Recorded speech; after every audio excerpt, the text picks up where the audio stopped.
Huwag kang mainggit sa success ng ibang tao. Kasi masipag siya eh. Ikaw, tamad. Sinubukan kong umalis at iniwan kong problema. Lang hiya. Si mama.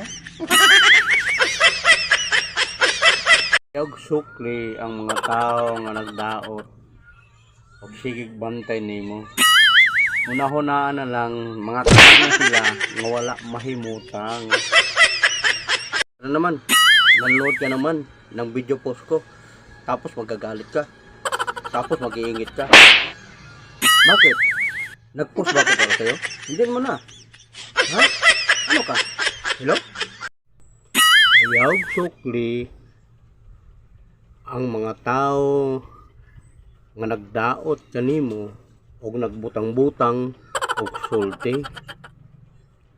Una-hunaa nga mga kalag na sila nga nagpundi na nga dili mahimutang.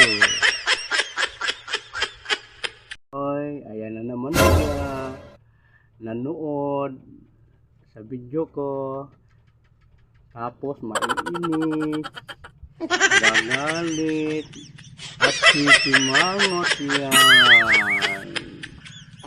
Uy, hala, hala, hala, hala, hala. Uy, ano yan?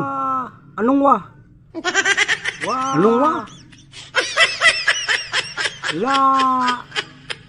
Kasagday ang mga tao magsigig sulti nimo og daotan. Ingon ana gud na ang iro. Magsigig paghot og di ka kaila. Di ba? Tinuod. Lakoy labot kung nagtanom kag kaligot-got og kalagot nako. Bisag magarden pa ka. Real talk. Mayo pang suka. Dato na, puti pa.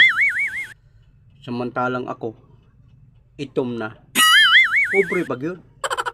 Tilan. Sabi ninyo, ginadaot man sad ko. Pero nagpakahilom ra ko. Kaya nag-ingon magod ang akong amahan. Be kind to animals. Lakoy labot kung nagtanom kag kaligot-got o kalagot na ako. Bisag magarden pa ka. Problema. Wala man gani kay tugkaran. Garden pa hinoon. Halos araw-araw ka nagchichismis. Tapos ayaw mo magpatawag na chismosa. Ano pala itawag sa'yo? Talented? Ano ka? Tilo? Bali nang maliit ang sweldo. Basta ang importante, marami tayong utang.